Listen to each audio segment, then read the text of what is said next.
Welcome to Brothers of the Arcana. I am Alex Aldea. I am Dave Ferrigno. And our guest today is... Timothy Hogan. Brother Timothy Hogan. Yet another Mason that we have known from our circle of great guys that we hang out with in our fraternity. And we're so happy, so inspired to have you on the show. Thank you so much for being here, sir. Thanks for having me. I'm real excited to be here with you guys. Absolutely. We're going to talk about some amazing stuff today. So before that, I guess we can light up. All right. Have ourselves a little smoke. And What is everybody smoking today? I got a Romeo and Juliet special reserve. That's right. I have Nica Rustica. And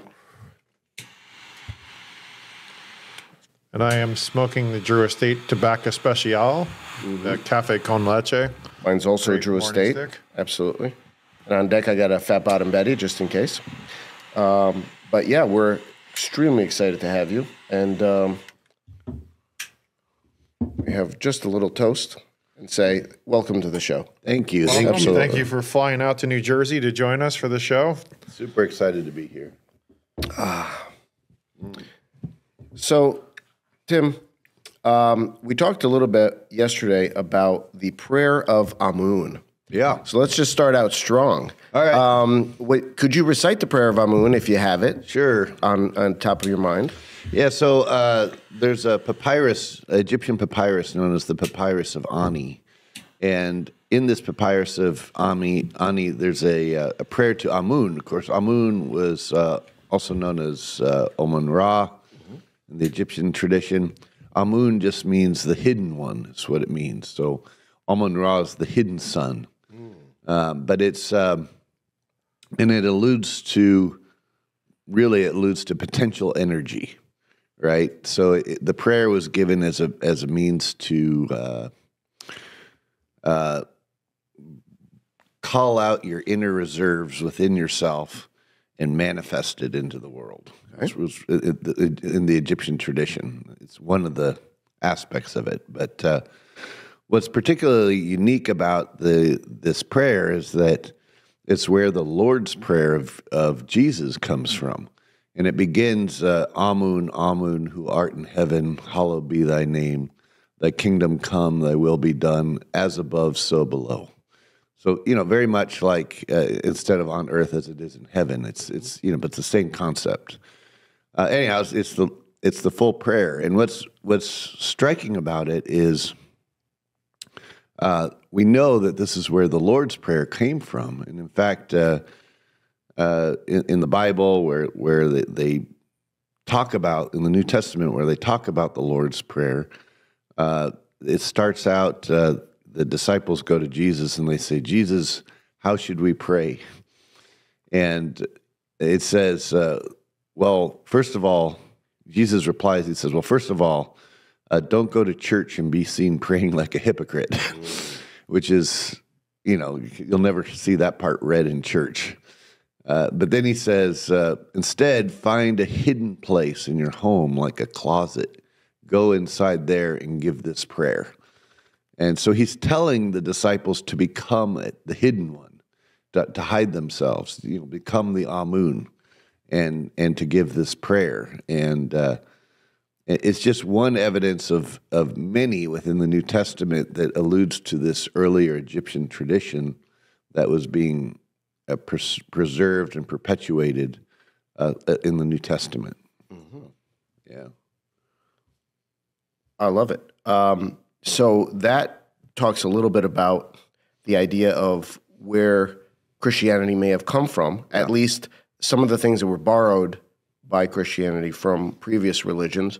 We also know that the death and rebirth myth has been done a bunch. We spoke about Inanna, Osiris, Zalmoxis, Kukulkan, Mithras, Zoroaster, Bacchus, Quetzalcoatl. Pythagoras. Pythagoras, yeah, absolutely. Yeah. Can you talk a little bit about where that myth sort of sprung up from or how it sort of got around the world? Yeah, so it seems to be all of these traditions kind of came out of the Egyptian Osirian tradition. And there was it's believed that in the ancient world, certainly the pharaoh and some of the high priests and such within Egypt, they had to go through a ritual where they represented the god Osiris. And in the story of Osiris, he's basically his brother Set tricks him. He goes inside this sarcophagus that he got as a birthday present, kind of a weird birthday present, but he's locked into the sarcophagus, and he's thrown into the Nile. Well, he's chopped up first of all by his brother in a bunch of pieces. He's thrown into the Nile, and then Isis, who's Osiris's wife, also his sister. A little weird there, but she goes out to try to find him and recollect the pieces and bring them back together and then raise them from the dead.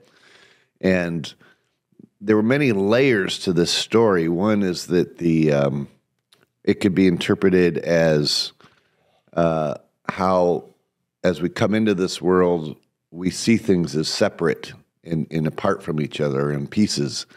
And we have to recollect everything and bring it back together into the oneness.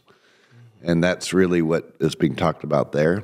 However, it also alludes to this concept of, it was believed that there was a pre-civilization prior to Osiris, or prior to Egypt, that was very advanced. It was a one world united, I don't want to say one world government, but it was a one world a system, where everyone was in communication with each other, and then something happened that caused it to collapse, where there were only pieces that remained, and those pieces had to be recollected to rebuild civilization again.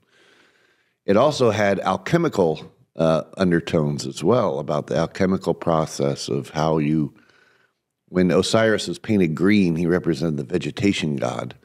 And in the alchemical process, you have to chop it up, the herb or whatever it is, up into pieces. And you have to put it through processes of digestion, which is really what like being thrown in the Nile was about. And then distillation, which is Isis turns herself into this bird and flies around Osiris. And this was always a metaphor for turning something liquid and turning it into a gas. So it was flying up above the original body. And then ultimately, you had to calcinate down the remaining herb to extract out the salts. What does calcinate mean? Calcination just means to burn something down to ashes. So you are calcinating your cigar right now. So it was, but you had to go through these specific stages to extract out what you wanted out of the herb. And so the story alludes to this as well. And but this whole death and then raising process that had allusions in all these different ways you looked at it, could also be found in the New Testament. Obviously, people think of Jesus, but also there's strong evidence to suggest that the raising of Lazarus in the New Testament was an initiation rite. And the reason why we say this is because Lazarus in Hebrew is El Asur. Well, El in Hebrew means God, and Asur was the ancient Egyptian name for Osiris. So, when we refer to Osiris under the name Osiris, that's the Greek name for that god. But the Egyptian, the native Egyptian tongue was Asur. Mm-hmm. And out of Asur is, in the story, Lazarus is raised in Bethany, which in Hebrew is Bet Anu. Bet means house in Hebrew, and Anu was the Egyptian abode of the dead. So here we have this story where Jesus is raising the god Osiris in the house of the dead. Well, you can either try to interpret that literally, or you can interpret it as a metaphor, like he was trying to raise the tradition. But since we're referring to a specific person, and people are talking about how he was put in this cave, and they go and they tell Jesus, "Hey, he's in the cave." Jesus, instead of his response of saying, "Well, let's go get him right now," he says, "Well, how long has he been in there?" And they say, "Oh, he's been in this long," and he says, "Okay, we'll go get him in a bit." It's like it wasn't time for him to come out of the cave yet. Right, and he needed to marinate. He needed to marinate a little bit, but since he was his name literally means the god Osiris, it implies that they were reenacting this ritual, and that this ritual continues to exist within mystery traditions to this day, which suggests a tradition being passed down, from ancient Egyptian times. So, from that perspective, with the traditions today, how do you feel that's influencing, and would you elaborate on some of those traditions and how Sure. it's been influenced? Well, I could tell you, I've spent time in the Yucatan. In fact, I have a tour coming up in September there this year. One of the things we do is we meet with the Mayan, some of the Mayan survival traditions there that are in the Yucatan, and the shaman in that region. Even to this day, they continue to perform a ritual where the person who's going to be made officially a part of the tribe and has to go through an initiation rite. And in this initiation rite, it starts out, they're placed in this little hut where they have sometimes skulls of their ancestors that they have to meditate on and think about the tradition they're on. Then they're led down to an area near the cenote where they have, it's marked by equal armed crosses on the trees. And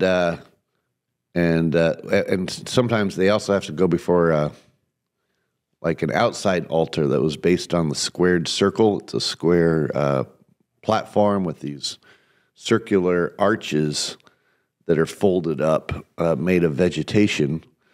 And then on the altar is incense, copal incense that they burn, which smells kind of like frankincense. And they also have an equal armed cross on the altar, and they bathe the person in the incense, which is said to open up their 7 centers, is what they refer to it as, which we could certainly interpret that as a chakra or 7 seals. After which they're brought into the temple space, where there are 4 altars directed to the cardinal directions, where they have to offer sacrifices of earth, water, air, and fire. And then they're led to a central altar where they take an oath, and then they symbolically kill the person. And he's put down, and the shaman then pulls this. He takes this fire from the altar, and he literally gets it to burn on his hand somehow without it burning his hand. Wow! And he passes this flame around to the other people in the tribe. And by the way, they're all wearing aprons, and he has an all-seeing eye painted on his chest, which is kind of interesting. And they, after which the flame is passed around and it goes back to him, he kind of extinguishes it in his hand, his right hand, and then he uses that hand to raise the person who has symbolically been killed back to life with a specific grip that's found within a number of traditions, including Freemasonry. And then that person is made officially a member of the tribe. Well, this is one example of many of this this death and resurrection myth, and that was similar to probably what we found in Egypt. Now, when I first saw this, I thought it was maybe like there had been some Freemasons or something that had taught the tribe this.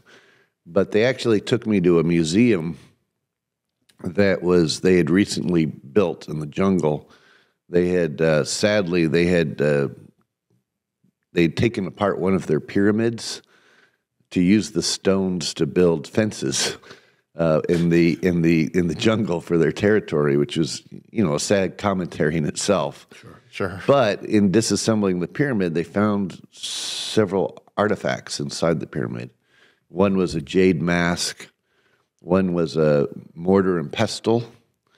And then the other thing was they found all these clay figurines depicting these aspects of their ritual that they're still doing. And they've been able to carbon date these figurines, and they date to about 900 of our current era, which means that they didn't learn this ritual from any Europeans necessarily. But it does suggest that there was an earlier tradition going on, and it was being practiced on both sides of the Atlantic. Well, that's one of the things that we started to talk about, the whole idea of the Younger Dryas, what happened prior to the Younger Dryas, Pangea, the idea of everything being connected in one. And is it right or wrong? Because I've heard this idea of there's pyramids that are based all around the Caribbean, because the Caribbean used to be much smaller and much more united, right? So Africa was united with South America, with North America, with Europe. And so all of those, so are there pyramids in North America as well? There are. In fact, the largest land pyramid in the world is at Collinsville, Illinois. It's near, just outside of St. Louis, and it's called the Cahokia Mound. And it's it's a giant land pyramid. I suspect in the future, as they do more testing, they'll figure out there's actually a stone pyramid underneath it. Mm-hmm. That tends to be the what looks like these giant mounds is actually these ancient pyramids that just got covered up with dirt. Like if you were to go to Chichen Itza down in the Yucatan 100 years ago, it just looked like a giant mound. When they removed all the dirt, lo and behold, here's this incredible pyramid. And you see that other places too, like at Cholula down in Mexico. The largest pyramid in the world, actually, in terms of land mass and height and everything, is actually down in Cholula, Mexico. But most of it's covered in dirt right now, so it just looks like this big hill with a little bit of a pyramid on top. And on top of that, the Spanish built a chapel dedicated to Our Lady of the Remedies. And that's interesting. Our Lady of the Remedies. Think about that for a second. Yeah, so you can still hike up there to the top, and they have little elixirs that they'll give you, which are supposed to help with your health. And as you're hiking up there, now there's all kinds of new agey people up there that'll read your aura, whatever, as you're hiking up there. But it's the largest land pyramid of the world, and it's down in Cholula, Mexico. I mean, I'm surprised whenever I look at a bottle of Cholula hot sauce. I'm like, why didn't they put the pyramid on the logo? They got like the largest pyramid in the world, but instead they just got this lady holding some. Clearly, they were part of the profane and didn't know, right? Mm-hmm.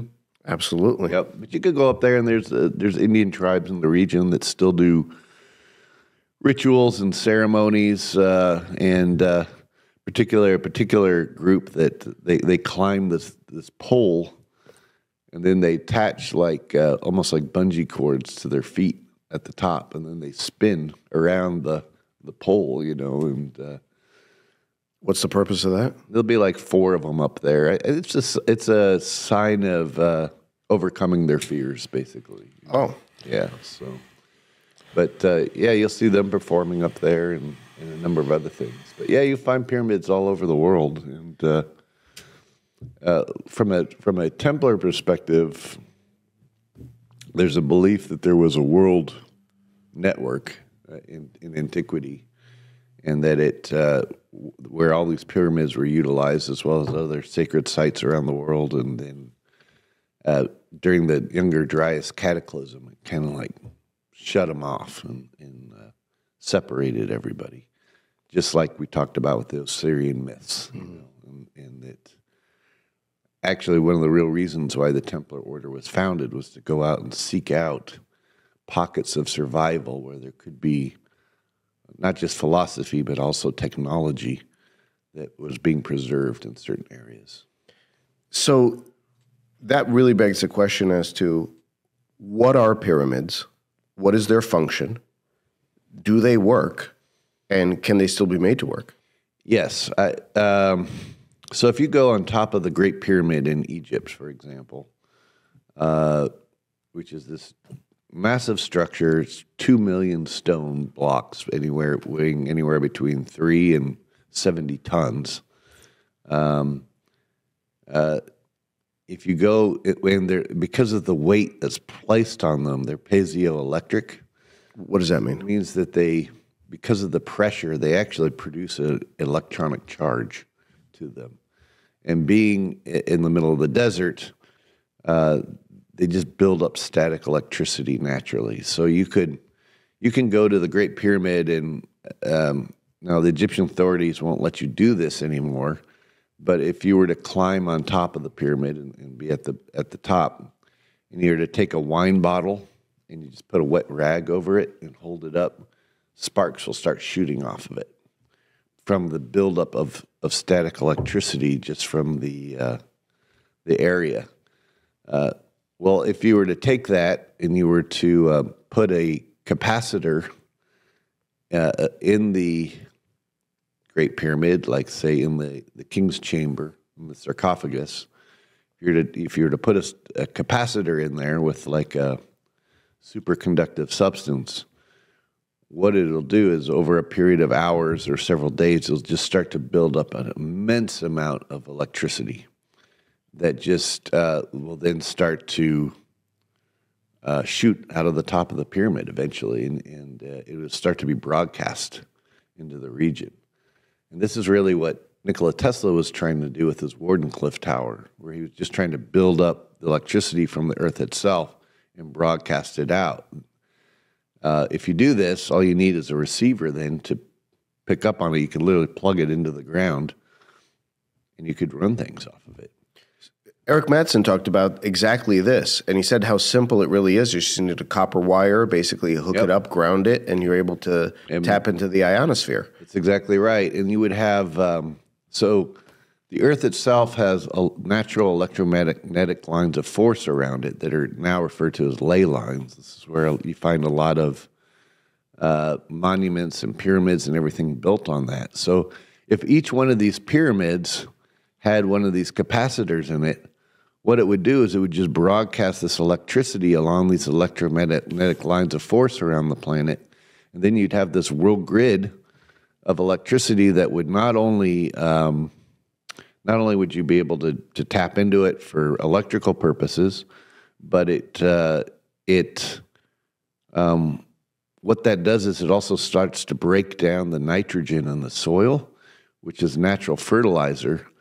And so it actually causes things to grow more. And it could affect weather patterns too, actually, which are, clouds are basically like giant magnets. And if they have poles to them. And if you have this electromagnetic system going around the planet, what it would do is it would regulate cloud development and moisture.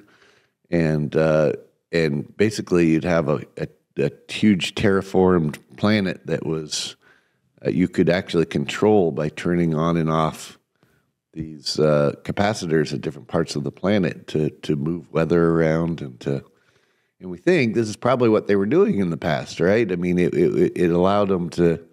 The Earth was like a paradise in that regard, and where they could grow things no problem.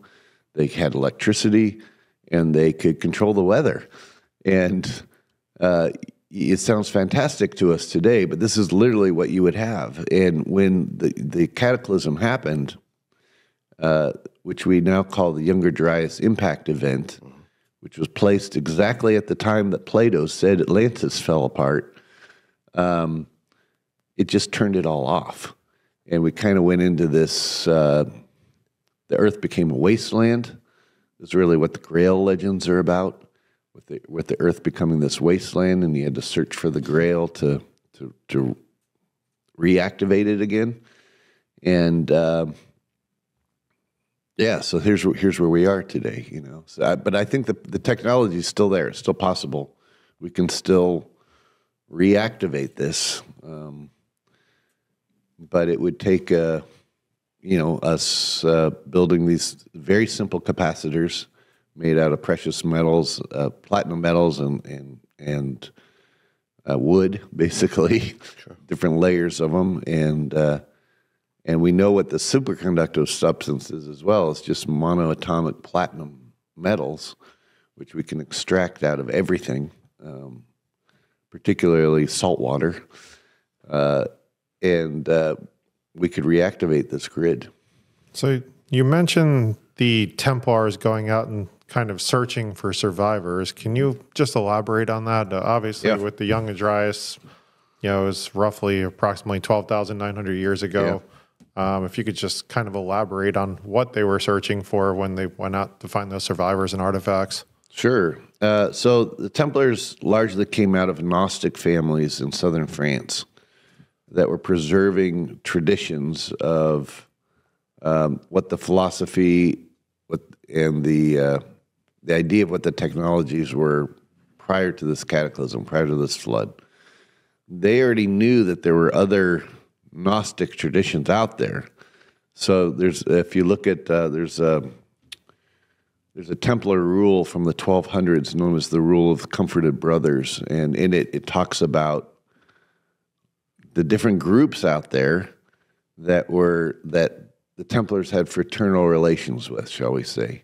And, they include people like the Bogomils of Bulgaria, the Albigensians of southern France, it goes on and on. It lists about 12 different groups. The Druze of Lebanon. The Brothers of the East? The Brothers of the East, Constantinople. Mm-hmm. And so it lists all these different groups that the Templars are supposed to have special associations with, and that they're supposed to exchange this special hand grip with and give certain signs of recognition. And then these people are supposed to be recognized within the Templar temples. And if they're fearful, they're to be led through underground passages. And even given the constellamentum, which was the very fact that the rule says that the Templars could give this constellamentum. What the constellamentum was a ceremony or a ritual that basically ensures that you're done reincarnating. It suggests that, with this ritual, you no longer have to reincarnate anymore unless you want to, which suggests that the Templars believed in reincarnation, which is something that is not normally widely talked about, but it says there's these groups and they're supposed to seek them out because they're preserving the philosophy and everything from this tradition. So this is what the Templars did. This is where they started out. But being a Gnostic tradition, they recognized that the sacred, what was within the tradition, they referred to as the sacred flame, was within everybody. And that everybody has was or was not? No, was. Yeah, there's a seed of God in everybody. So they had no problem associating with groups of different traditions, different religions, different backgrounds, because we're all one family. And so even though it started out with them specifically meeting with Gnostic groups, this developed into associations with everything from Hindu traditions to in India to indigenous Native American traditions in the Americas, including the Mayans. So it was very easy for them to get along with other groups and to start to understand their philosophies, and also then talk with them about technologies that they may be preserving. And the Templars just tried to gain this information and bring it back to Europe to help get us out of the Dark Ages and bring us into the Renaissance, really. Why was it important for Europe to advance in that way and not Asia or Africa or other places? Well, I mean, the Templars were coming out of Europe, mm-hmm. So they were just trying to develop the home base, base, if you will. Later, it could be argued that one of the things that the Templars were also very obsessed with was the idea that because the sacred flame was within everybody, the sacred is in that the seed of God is within everybody, they believed that people needed the freedom to explore that and to be able to make mistakes and to learn from their mistakes in order to develop themselves into their full potential. And so Templars were very, very much concerned with individual freedom. And that involved taking power out of the hands of the church and the monarchy, which were controlling everything at the time in Europe. Half the reason why they set up the banking system that they set up was to pull that power out of the hands of the church and the monarchy. And so you find even in one of the earliest texts from the 1200s was a book called Parsifal by Wolfram von Eschenbach. And in this book, it talks about the Templars being the guardians of the Holy Grail. But it also says, if any Templar should become ruler of a foreign people, let him ensure that they are given their God-given rights. This is the first time in history in any document that it suggests that people have God-given rights. Up to this point, it was believed that your rights only came from the king or from the church, or from the Pope. So to suggest that people have inherent God-given rights led, in many instances, to the Templars actually fighting to give people power in that regard by setting up democratic systems around the planet. I mean, starting with the Magna Carta, they helped to create the Magna Carta in England, and they fought the peasants' revolt to give people rights. In fact, even to this day, if you go to Templar Church in London, it's right in the heart of the legal district, which is where the Templar bar is, and this is where the bar exam comes from in law. So this was very much this idea of laws that protect individual freedoms was fundamental, and of course, this later came to be fully actualized within the Bill of Rights within the United States of America. So you mentioned the Holy Grail. Would you say, typically the Holy Grail, you would say was part of the Ark of the Covenant or, something similar to that. So how would arcs play into even some of, the ancient times? And also, I know we've had conversations, where there was multiple arcs. There was also, a possibility maybe they were portable generators or whatever else, just like the pyramids were generating power. And right. I guess we could also posit that them calling the King's Chamber and the Great Pyramid is really inaccurate, and it's more of a narrative than actual what it was. Right. Yeah. Was it really the King's Chamber? Yeah, it wasn't a tomb like right. people, suggested as.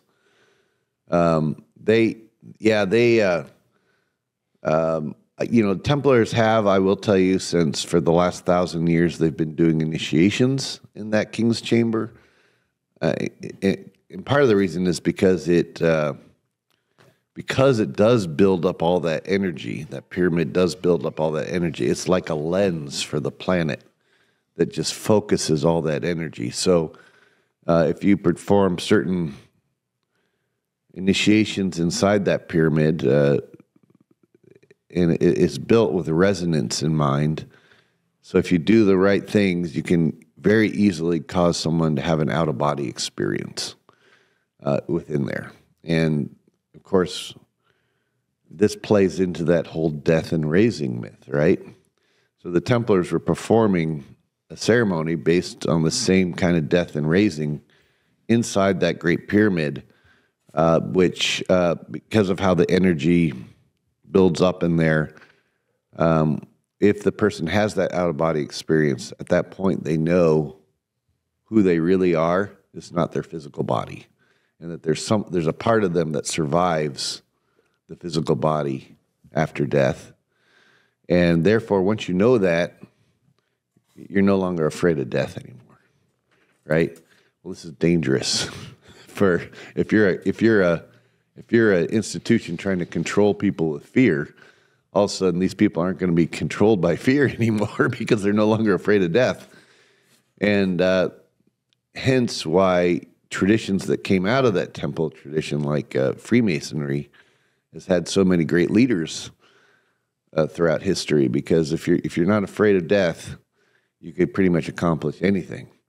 But so that was one aspect of it. But also, if you put these arcs in there, or just one arc producing this electricity, it could be this power source. So it had a twofold function, the Great Pyramid, but it was not a tomb per se. I mean, if you look at any of the tombs of Egypt, they're filled with hieroglyphs and depictions of the pharaoh's life and everything else. We don't see any of that in the Great Pyramid. I mean, there's nothing in there. The only markings in the Great Pyramid, for example, are on the sarcophagus, the quote-unquote sarcophagus in the King's Chamber. There is a carving of an Alpha and an Omega, but that was done by Templars like 1,000 years ago. So now so it sounds like a pyramid is a power source. Mm-hmm. And it's a power source, and I've heard it spoken with, and you spoke about the Kebra Nagast when we were chatting about possible flying ships. Yeah, sure. So there's something to be said, and I think Graham Hancock said it, about these pyramids being much older than the Egyptians, mm-hmm. possibly used by the Atlanteans to power flying ships through the ionosphere. And again, Eric talked about that in our first podcast to some extent. What about the other two pyramids on the Giza Plateau? Do they also function in the same way? They do, and there's sarcophaguses in them as well. Smaller ones, mm-hmm. but they're still there. And those three pyramids on the Giza Plateau, of course, they line with Orion's belt. Mm-hmm. And Orion was, according to the Egyptians, was the god Osiris. However, if you go to other parts of the world, like Teotihuacan in Mexico, outside of Mexico City, there are also three pyramids, and they are also aligned with Orion's belt. There's also pyramids in China in the Xi'an region that are, again, also aligned with Orion's belt. You go to Cambodia to Angkor Wat. The main structures there are also aligned with Orion's belt. So we're seeing a pattern around the world pointing to Orion. Now, let me ask you this, because obviously constellations change over time. Mm-hmm. They're not aligned with Orion's belt now. They're off a little bit. They're off, right, because everything changes. Right. But at least as far as the ones in the Giza Plateau, they were aligned with Orion's belt right around the time of the Younger Dryas period. Yeah, correct. Right. Yeah. They were aligned perfectly. And in fact, the only times we find that is, so that was during the age of Leo. And, each zodiacal age is a little over 2,000 years. So they were aligned during the age of Leo, which is, of course, at that time, Leo would have been on the horizon on the east, if you faced east. And where the Sphinx is looking. Of course, the Sphinx is a lion.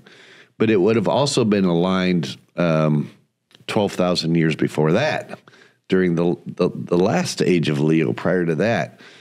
And there's some indications, actually, that the Giza Plateau, if you factor in all of the major temples and everything else, the only time it would have been perfectly aligned was 36,000 years ago. So you have to go back 3 cycles of Leo to when it would have been perfectly aligned. And, that's pretty far out.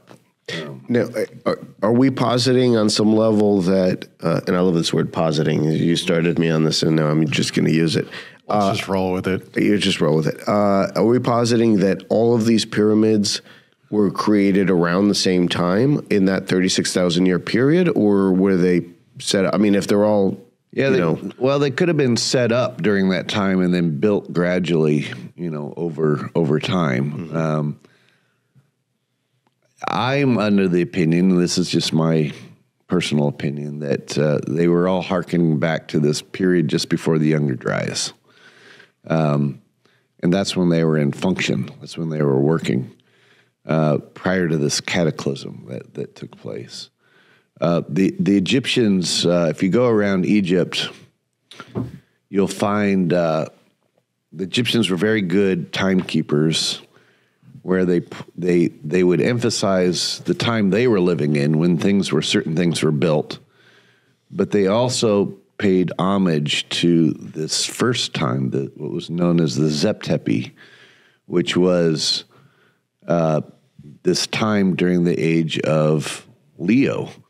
During the Younger Dryas period. Examples of this is if you go to Luxor, for example, or to Karnak, there's this avenue of what's known as the Avenue of the Sphinxes. There's thousands of sphinxes lining this road that connects Karnak and Luxor. It's almost like a ley line itself. It's perfectly aligned over several miles, and it has these sphinxes, but at the end of it, what's really interesting about the sphinxes is they have ram heads, right? Again, representing the god Amun, who was this ram. Mm-hmm. He was depicted as a ram. And of course, these were created during the age of Aries, which is the ram. And that's part of the reason why he was depicted that way. The other reason why he was depicted that way is that the ram makes the sound ba, and that was the Egyptian word for soul. So it was, depicting it as a ram, the ram calls out ba, which is the soul. It's calling out to the soul. But the base of these sphinxes, they still have lion paws. They have lion arms and legs, and that's pointing to the age of Leo, which the Egyptian civilization came out of. So, do you think that the Sphinx originally had a different head? Because there is a thing to be said that was carved later. Yeah, absolutely. Different people have posited that head could have been different things, but all indications to me suggest it used to be a lion head, and that it was later carved down into the head of the pharaoh that's there now. Yeah. Was there any indication that some of these ancient civilizations had, they were looking, that they knew the Young Dryas was coming? They had some kind of advance warning, even though, I don't know cosmically how they would know that there's a comet or an asteroid or multiple heading towards the Earth. Yeah, they definitely knew. And the reason why we know this is that, or we suspect this, is that they carved out these survival bunkers all around the planet too. There's all these underground carved networks that we know hundreds of thousands of people were living in. One of the truths that will be coming out, I believe, in the future, that the Egyptian antiquities is not comfortable suggesting it now, but they will in the future, is that at the Valley of the Kings, most people think of the Valley of the Kings as just these graves that are built, or these tombs that are built in the sides of the hill there, and it was this secret location that the population didn't know about, and that's how they were able to bury themselves and their stuff. The pharaohs and the queens were able to bury themselves and not be found. Well, what most people don't know about the Valley of the Kings is that all these tombs are actually connected by tunnels. It's very sophisticated tunnel networks that go not just connecting with each other, but they go deeper. And if you start going about 200 feet down, it's these extensive tunnels that go all over Egypt, hundreds of miles of tunnels. What were they doing building all this? I mean, were they just trying to get out of the heat of the sun? if that was the case, I mean, it would have taken hundreds of thousands of workers to dig all these things out using technology that the Egyptians didn't have. I mean, according to standard archaeology, the Egyptians only had copper tools. And these copper tools would have done a horrible job at trying to carve out all these tunnels. So then we need to ask ourselves, well, who dug these tunnels and why? The indication seems to suggest that these were originally survival bunkers where people were living in during this cataclysm time, and that later the pharaohs were preserving the memory of this, and that and so they wanted to be buried close to where their ancestors first came out of this after the cataclysm. And as proof of this, many of these tombs, they record scenes of the pharaoh's life and all the things that Egyptologists tell us. But then they also record memories that had been passed down of this previous civilization, where they show things like their ability to levitate stones. They show things like animals. For example, there's a New Kingdom tomb that actually depicts people from all over the world. We know they're from all over the world because there's people like with boomerangs, which would be Australia. There's people with chopsticks, which have been Asia. There's these white dudes with red hair and long beards that have on leashes baby woolly mammoths and giant sloths. Well, we know woolly mammoths and giant sloths, they got wiped out during the Younger Dryas. So they're preserving a memory of civilizations prior to this cataclysm. Well, why would they put this in their tombs there, unless those tombs were originally where they came out of, and they're trying to preserve the memory of that, of what the civilization was before. And the pharaohs were also working to try to rebuild that civilization by just preserving the memory. So when the Templars went down there in the 1100s and 1200s, everyone thinks of them going to Jerusalem, which they certainly did go to, but they also went to Egypt. And they took over all of the major temples in Egypt. You can find Templar graffiti at all of them. Their Templar cross is carved everywhere. They established relations with the Coptic Church of Egypt, which, was, even though it was a Christian church, it too was trying to preserve the memory of some of the stuff out of ancient Egypt. And this allowed, by having these relations, the Copts helped show the Templars where they need to go and look for things like arcs, which are depicted on all the temple walls in Egypt. And, we're trying to reintroduce them to some of this memory. And so, for example, the Templar commandery, the main commandery building in ancient Egypt was at the Temple of Isis at Philae. And at the Temple of Isis at Philae, they had these statues, these black statues of Isis with young Horus on her lap, suckling the young Horus.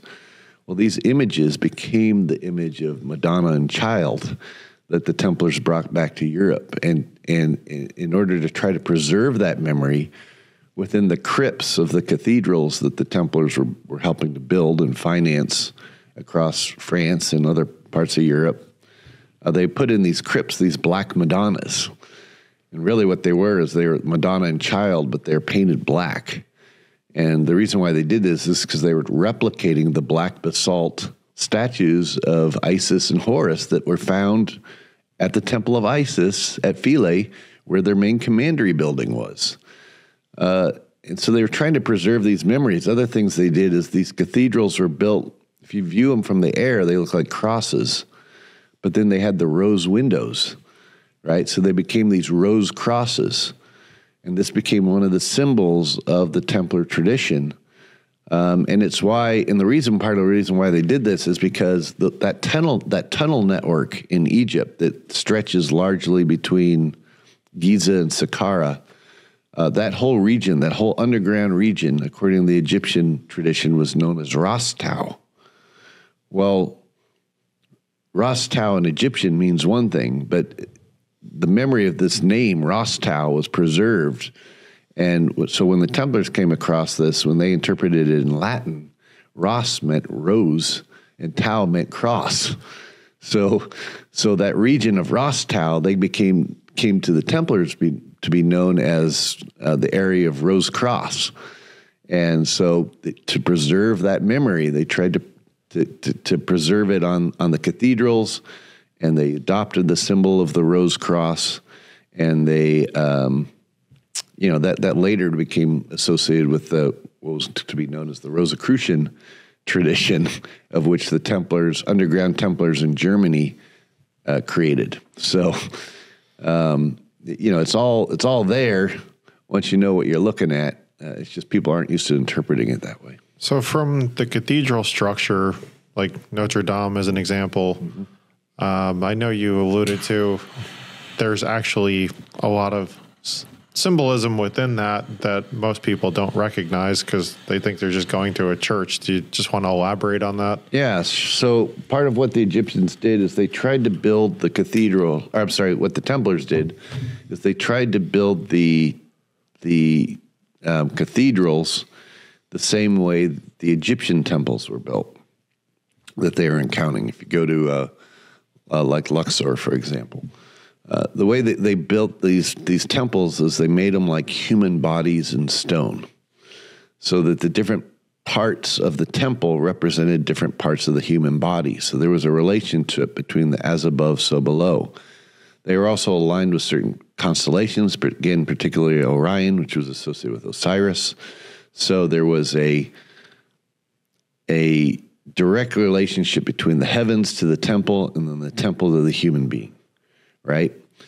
So the Templars, they tried to mimic this, not only by making the cathedral like a human body, where the baptismal fonts at the area of the belly button, the choir speaks from the area of the lungs, the priest is at the area of the heart, that's where he's speaking from, and the sacrament is kept at the area of the head or the third eye. So, and then as you left the church, you went through the arch, which was the birth canal.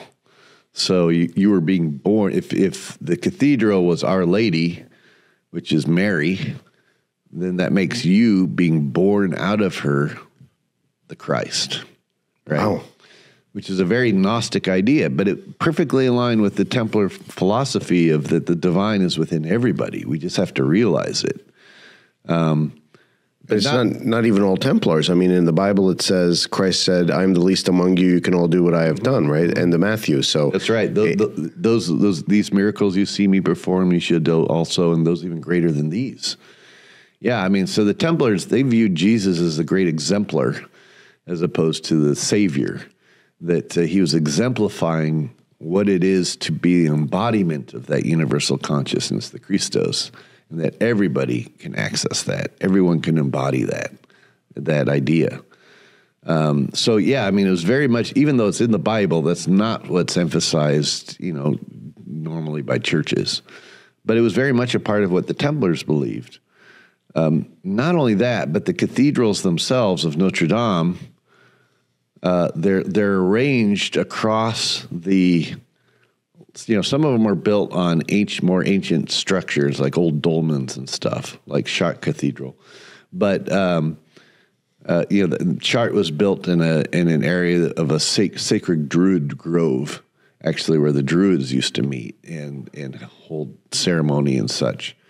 So the Templars would build these cathedrals on the sites of former sacred sites that were on this world grid of ley lines, but not only that, but the cathedrals of Notre Dame itself, if you view them from the air in terms of where they're mapped on the earth, they mimic the exact constellation of Virgo in the heavens, which of course Virgo is the Virgin, Our Lady, right? So they were trying to do the same thing. They were uniting the above and the below on the landscape, and just like the Egyptians did. So it was, it was a tradition that was being passed down and then mimicked by the Templar order.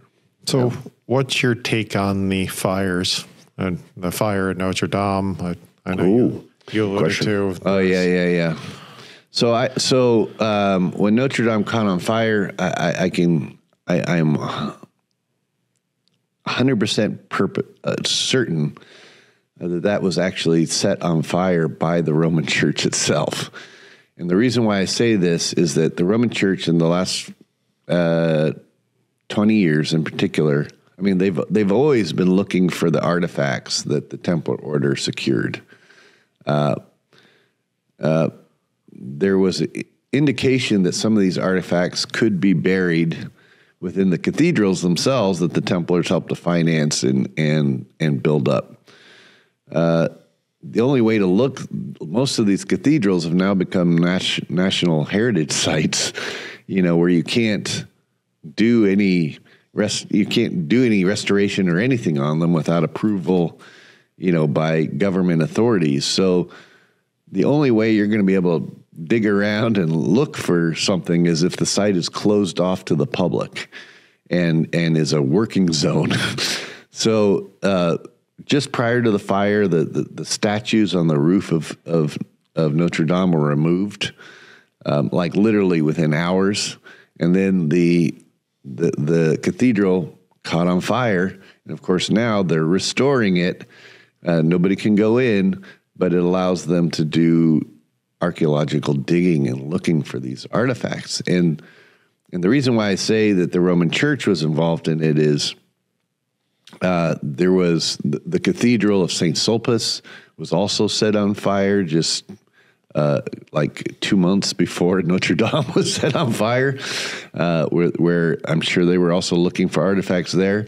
But the very hour that Notre Dame Cathedral was set on fire, down in Jerusalem, the area known as the Stables of Solomon were also set on fire. Well, this was the former Templar headquarters in Jerusalem. So what are the odds that the former Templar headquarters in Jerusalem was set on fire the same hour as Notre Dame Cathedral? I mean, it suggests that there was intention behind it. And of course, these areas are all now closed to the public while they're restoring them, right? But really, I think that what they're doing is they're looking for artifacts. From a Templar perspective, most of those artifacts were already removed, a long time ago. So, well, they always say there's no such thing as coincidence. And would you say there's still? Do you have any other evidence where the church is looking for these Templar artifacts elsewhere, or are they trying to access vaults or anything else? Ooh, possibly a vault of some kind? Yeah, there are vaults around the world in different locations. Some of them have been emptied already, where the artifacts have been moved. But there's some areas where there's still artifacts in these vaults that the Templars set up. And a good example, there's one in Istanbul to this day. They're according to our Templar knowledge, what's being held in there is a thing known as the Palladium, which was this statue that the Trojan War was largely fought over. And there are other artifacts in there as well.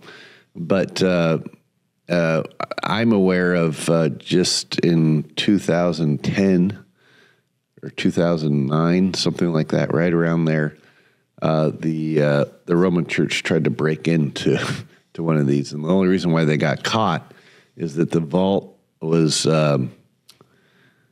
largely composed of a really hard granite, like one of the hardest granites on Earth, and it was dendrite. And it's that's what this vault was made out of. And when this vault is under street level, it's in a fairly busy area of Istanbul, not far from the Hagia Sophia and the Hippodrome in Istanbul, which is the main tourist district. So it's only about maybe 10 to 15 minute walk from the Hagia Sophia area, and where this vault is under street level and this busy street above it. And so what they did is they had rented a hotel room down the street from where this is, and then they dug a tunnel from their hotel room under the earth to where this vault is. And the only reason why they got caught was they couldn't get through the dendrite stone. They started using a jackhammer to try to break through the dendrite stone. And of course, that caused mass vibrations on street level above it. And that's how the Turkish antiquities caught them and then kicked them out of the country, you know. But that was the Vatican trying to break into it, you know. So, Wow. So they continue to do that. This is like something out of a Dan Brown story, but it's true. It's hard to run a jackhammer in priestly robes, I think. Yeah, I imagine. Well, I imagine that. Who knows what they were wearing? But yeah, it caused trouble. But that, by the way, that area is marked by a monument above it, where lots of people gather to and hang out and take photos, and so. When the vibrations started happening, they knew something was going on. They went, and the Turkish antiquities caught them. I mean, fortunately, we have Templars in Turkish antiquities who just watch over, you know, some of these areas. So.